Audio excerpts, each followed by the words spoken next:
Hello everybody and welcome to another Timeform video preview. This time we're back with Cheltenham for Saturday and Sunday, and we've also got one at Fontwell in the Southern National. Joining me is Timeform Chase Handicapper Phil Turner. How you Phil? Hope you're well, and what's always a competitive weekend's racing, it looks the same again this year. It does, yeah. I don't think it'll make it any easier to picking our winners, will it? But no, it looks a cracking card. And just discussing off air, I think the big factor might be the weather forecast. History has shown when you get rain during the 3 days at this meeting, it can really sort of throw the cat amongst the pigeons. Particularly, I've shown the hurdles course when they sort of Paddy Brennan's sort of got that route out wide, and it's they're going sort of like single file down the outside rail, and it can really sort of make an already tricky betting heat even more so. So let's. The forecast's pretty gloomy for tomorrow, so I suspect we could see some mud flying. Yeah, especially when they've potentially already opened it up today, racing on it for one day already. Yeah, I don't know how much you sort of play into it, but Harry Skelton said after one of the races he thought it's nearly soft already. So perhaps I'm overplaying it a bit, but as I say, it's something to bear in mind. Cool. So I thought we'll start with the Novice Chase on the Saturday, over 2 miles. Fusel Raffles 2 from 2 over fences already. Clocked a really good time last time. Looks to be pretty hard to beat, and I think you'd be in agreement. That's the way I'm looking at it. And to be honest, normally it's the kind of profile you might be wanting to take on. Particularly Paul Nicholls likes this race. He's won it 10 times, and he's got a chasing newcomer in Keldistan who has got a very nice habit of winning. But I've just been really taken with Fusel Raffles. I thought he did well to win at Utoxeter. He found plenty that day. And then Touchwood last time, he was so sure-footed. And look, it's early in the campaign, but I wouldn't be surprised if he's one of the best home-trained sort of 2 mile novice chasers this season. And if he is, I think he should be able to win this tomorrow. I mean, on Saturday, I think they had, after his juvenile campaign, they probably thought he was a champion hurdle possible type horse. Things didn't really go to plan last season, and I think he's probably sort of, whatever issue that might have been, he's back on track now, and he's looking that type of horse again. And if he is, I think he'll prove too good for these. And it's a bit of odds against, you don't need a jeweler's eyepiece to find him, but I still think he'll win. And, that's the way I'm going in this one. Yeah, I'll be in agreement. I thought that his main market rival, Eldorado Ellen, I think he's a better horse when he's fresh. And I do think Fusel Raffles will be hard to beat. I'm pretty much in agreement with you there. So I think we'll move on. Yeah, the other thing about those horses is the fact they sort of make the price a bit for him, don't they? If you've got a strong view on him, it's like, clearly I'm not knocking those horses. They're interesting ones in their own right, but I think he's just probably a little notch above them, and hopefully he'll prove it that way. Yeah, I agree. So moving on to the Paddy Power, I've fallen into the Syrah de Lactra, but I know you've got one at a big price for us. Well, no, it's a really good renewal in a sense that there are a lot of horses you wouldn't talk people out of backing, and Syrah de Lactra would be one of them, because there's sort of like two groups. There's about 4 or 5 sort of real classy sorts who've probably got hopes of being sort of Grade 1 performers later in the season. And then you've got the likes of Syrah de Luc and Happy Diva, last year's winner. There's loads of them who've got plenty of form over these fences. And you'd expect most of those to sort of run to their figure. Simply the bet's funny if he sort of straddles the two groups, because he posted his big ratings in Handicap last year, but I suspect connections think he might be a graded horse. So why aren't I going for any of those? I just thought, given the fact that the conditions might sort of become testing, it might be worth seeking a bit of each way value. Particularly Paddy Power, I think they're doing first 6. A few of the other firms will be similar. And Cool Cody, look, he's definitely well handicapped. He's been unpenalised for his last 2 runs, which are both in novices, which were solid efforts. If there were a handicap, he'd have gone up for those runs. Yeah. So he's ahead of the handicapper in that regard, and I just think he's overpriced. He's around 20 to 1. And the switch to Evan Williams this summer has really revived him. He's an interesting horse in that regard, even though he's got plenty of miles on the clock. And these type of horses have won that race before. Anacotti was a stable switch when he won at a sort of seemingly exposed horse.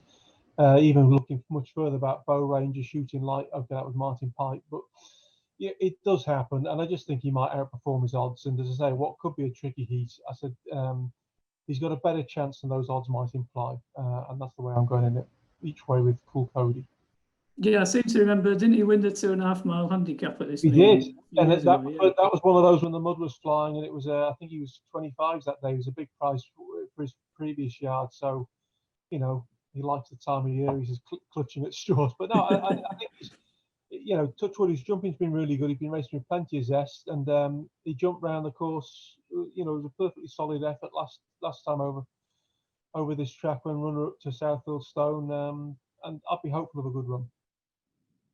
Yeah, speaking of stable switches, obviously Cyril Delac is one that's just joined the pipe yard, synonymous with success at this meeting. He's had a breathing up, and he was still banging contention when falling 2 out in the plate at the festival. And obviously he hasn't been hit with any rises in the handicap because of that. So he meets Simply the Bets on £8 better terms. And the way he jumps, I just think if he can get in the rhythm up the top and really pile the pressure on, I think he'll definitely be trained for the race. And I just thought at a double figure price, he was probably one to have a go on in the Paddy Power for me personally. I think the point you make is the fact that prominent style, it's more pronounced over the new course at Cheltenham, where it really is favouring either front runners or prominent races. But even on the old course in the big field, it's proved to be an advantage. There's been, you know, several recent winners of this race have been always up in the van. Big price ones, like Splash of Ginger is always up there. Baron Alco was always up there. So it's certainly something to bear in mind if you're backing more than one in the race. Just try and get one which is handy. And yeah, it backfired him. I won't be too hard on his running this race last year because that was when they'd had heavy rain and he probably paid for it. It was the combination of heavy rain and they missed out. Was it the third last? Yeah. So I think that really sort of counted against some of those who were forcing the pace that day. But under normal circumstances, it's normally an asset, and I can definitely see the case for them. Yeah, it was just towards the end of the market. It's pretty obvious the claims of horses like Saint Sonny and Simply the Bets. I think if this was on the new course, I'd be really keen on him. Just the old course, I think his jumping might be tested a little bit more on a sharper. It could be. I mean, he wasn't foot perfect in the place when he was sort of matching strides with Cyril Delac for much of it. They disputed it and was still upsized when Cyril Delac crashed out 2 out. Now that was a mother of a fall he had that day, but normally Cyril Delac, his asset is his jumping, isn't it? And he was out jumping Simply the Bets for most of the way. Yes, it would be a slight concern with him, but he's a horse doing that still. And Oh yeah, yes, the weight pull is clearly the angle with Cyril Delac, because he, as I say, he wouldn't have been far away, would he, had he stood up and it's been left alone from a handicapping viewpoint. But the big feature of all of Simply the Bet's runs last year was how strong he was at the death and Cheltenham's Hill in testing ground. Yeah. Old nose fear for him. So yeah, he'll have a solid chance. But I do take the point that, you know, 2 of his last 3 starts he wasn't all that fluent, and that could be an issue in a race like this. Yeah, and then just quickly touching on Mr. Fisher, I don't think he'd want a slog in these conditions. I think his main assets maybe speed. No, I must admit, of the favourites, he would probably the one that I'd be keenest on or fear the most, because he's jumped around twice and he didn't get the greatest of rides, I thought, in the Marsh when he was a sort of never near a fourth. Again, even in a smaller field, that was a race where the prominent races dominated. But there's a lot to like about his form, and of the favourites, he probably would be. Yes, he probably is more about speed than some of the others, but he is a classy individual, and it's not out of the question at the end of the season. You think, oh, look at the mark he was running off in this race. So it's, you know, you'd expect him to be running in races like the Ryanair come next March. Yeah. And if that is the case, then you've got to fear him off the mark here. Cool. Well, I think we've touched on plenty of those in there. There was a couple of handicap hurdles later on in the card that I've got a couple I was quite keen on. The 3 mile handicap, I thought Mrs. Milner had a good chance. Paul Nolan trained mare who was third at Ballinrobe last time, back up markedly in trip to 2 mile 6. She didn't look totally in love with the track that day. Quite a sharp course, Ballinrobe, and I just thought a step up to 3 miles. She shaped as if she'd stay, and I thought it was interesting that brought her over here rather than run at. I think she was entered at Clonmel earlier in the week. Maybe they've brought her over here for better grounds. If that rain arrives, that might potentially scupper her chance a little bit. But I thought she had a chance at a double figure price. T Clippers probably, another progressive sort that won the silver trophy at Chepstow last time. I think that one will stay 3 miles and it's probably going to take up quite a chunk of the market at just over 2-1 favourite. So I thought a double figure price, Mrs. Milner probably had a good chance. And Dandy Dan horse probably quite well that can't really jump fences very well. He's reverting back to hurdles. He's potentially well handicapped for Kim Bailey team who are flying, but I just thought a double figure price. Mrs. Milner was maybe worth chancing. And I do think Captain Tomcat has a really good chance in the race after. He's well found in the market, but I was really impressed by the way that he travelled strongly on a strong pace last time. He put the race to bed in convincing fashion, and the 4 that raced around him ended up well beaten. And he's only gone up £6. And Kieran Leonard retains the ride, and he's definitely a jockey going places. I thought Son of Camas was probably the main danger, but if the rain arrives, I don't think that'll suit that one. So there were a couple in handicap hurdles that I'd be keen on the Saturday. But moving on to the Sunday, we got the staying chase over 3 mile 3. There was one that I quite liked here in Disco Rama. I don't know if you've got a view on this at all, Phil, or? Well, we were sort of, I think it is probably just boiled down to Disco Rama or Ramsey the Tie. Disco Rama, obviously, you mentioned one of Paul Nolan's already, and he has had success at this meeting historically. And look, he won't be winning out of turn, will he? He's No. that doesn't mean some horses are expensive to follow for the wrong reasons. He hasn't really had the rub of the green. Often he's run really well in races where he's not sort of had the best tactical advantages. Things have panned out. Even on his reappearance, he was arguably looking not to win it in the steward's room. He got sort of not a clear run late on, and that was a perfectly good run. So yeah, look, he ticks loads of boxes. He stays well. He's got experience of the course. I wouldn't put anyone off him. It really depends how they sort of bet on the day. Ramsey the Tie has got plenty of good form in the mud. He disappointed in this race last year, I think. He then went on. Yeah, it was 4th. Yeah, and what there's no getting away. That was a disappointing display, but he was ultra game when winning his 2 runs back over hurdles after that, showing a side to him which he'd looked more of a strong travelling horse rather than a gritty battler. So that was encouraging.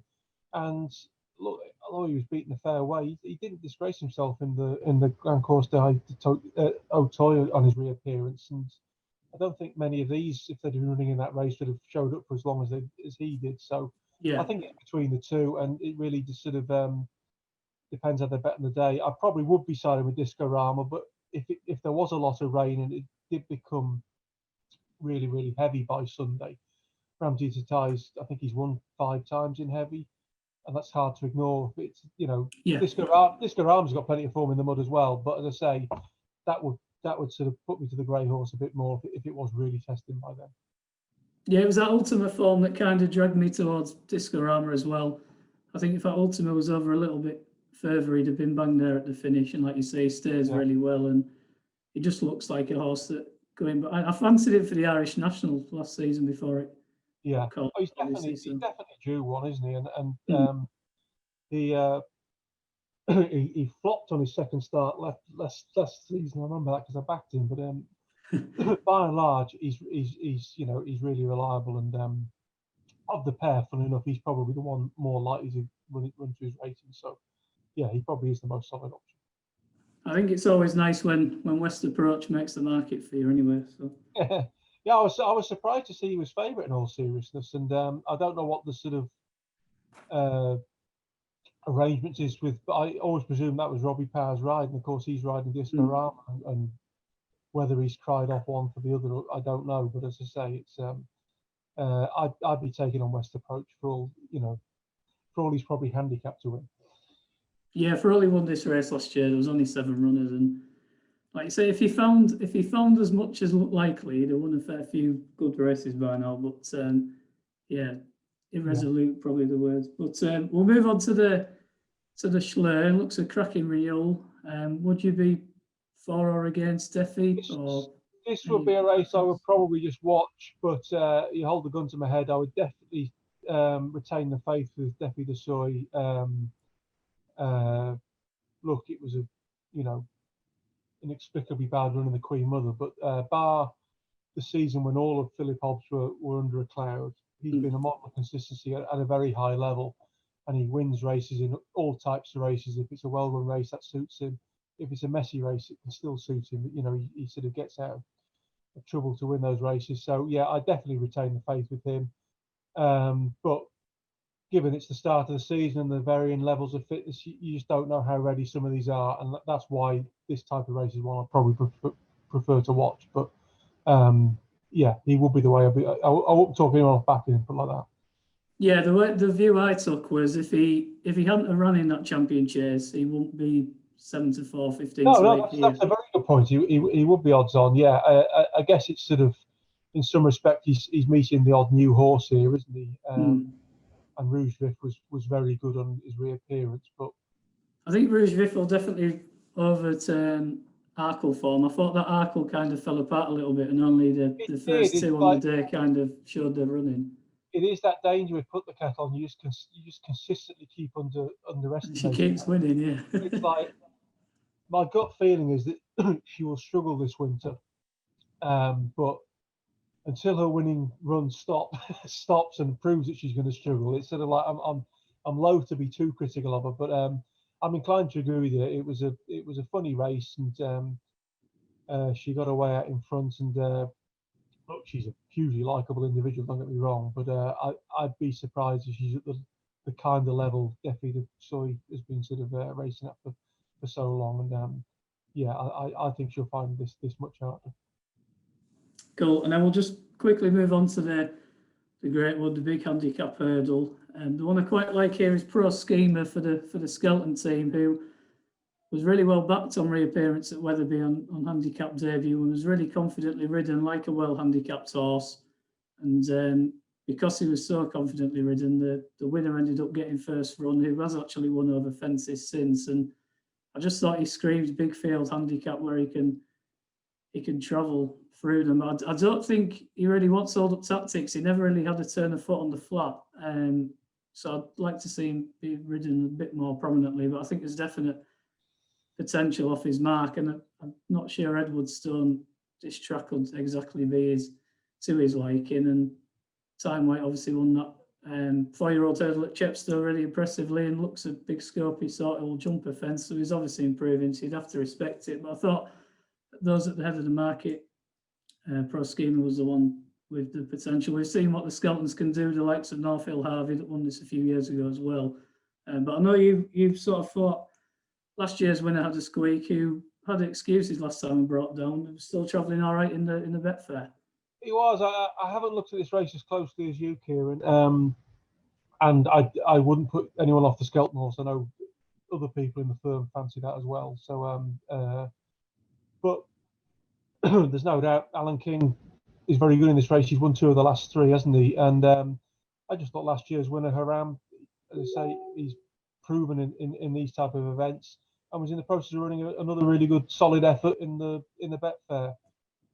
If it does turn into a bit of a war of attrition, you want these sort of battle-hardened sort of horses. Sometimes it can become sort of a bit harder work than you might think. So a horse like him, or even Baliandi, who seemingly thoroughly exposed, but we know he's in form and fit, I wouldn't be surprised if one of them sort of got in the shake-up. So my gut feeling was to sort of look for him each way, just because he's a big price given his record in these type of races.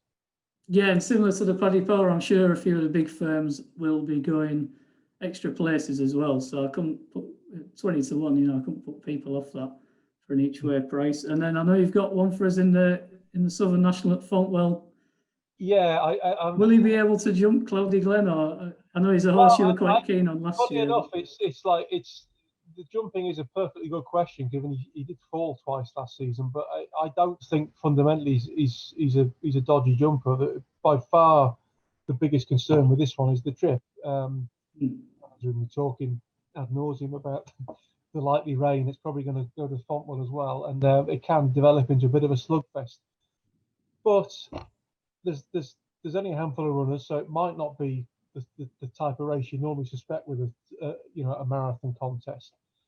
And I just think he's shaped several times that he's a much better horse than his actual racing. Yeah. And he's already the best handicapped horse on that racing, if you like. So yes, Colin Tirzard's got a very solid horse in Christmas in April. There was a Dower Stayer, and he'll be there to pick up the pieces. But Cloudy Glen's getting £3 off that horse, and he's a bigger price than him. And I just think if he's strengthened up over the summer, he could have this race won a long way out if he's as good as we think he is. I think the fact he's still in Trevor Hemming's colours is probably significant, given how many he got rid of in his recent dispersal sale. So they clearly rate him as a very smart prospect. And look, he's not been straightforward. He ran out of the first in the Timeform race last January, so he's probably been a bit quirky and he can be a bit headstrong. But if he's a bit more clued up, I just think he's potentially by far the best horse in this race. And sometimes you can get a bit sort of bogged down in the trip. He just might be far too good for it and find it's very easy for 95% of the race and have enough left at the end as a result. Cool. I've not looked this up, so forgive me if I'm wrong. Was it Cloudy Glen that race at Sandown where he went round at the start and then he's ended up winning such a good race behind him? He was a fine second to the other Hemmings horse, Dacia Arbor of Philip That's Hobbs. it, yeah. You know, but you could probably have marked him up another 10 lengths on that. If you wanted to, because he did so many things wrong in the race itself. So there's a very, very good horse in there somewhere if he can be channeled properly, and hopefully the sort of, I say he's around 3 to 1. As I say, there's a chance he's just by far the best horse in this race, and I thought it was worth taking a go with him. Cool. Well, I think that's got most of the races covered for this weekend. Hopefully we've picked a few winners along the way, and thank you very much for your time, Phil. It's been enjoyable as ever. Cheers, Kieran. Happy punting. You too, and thanks for watching.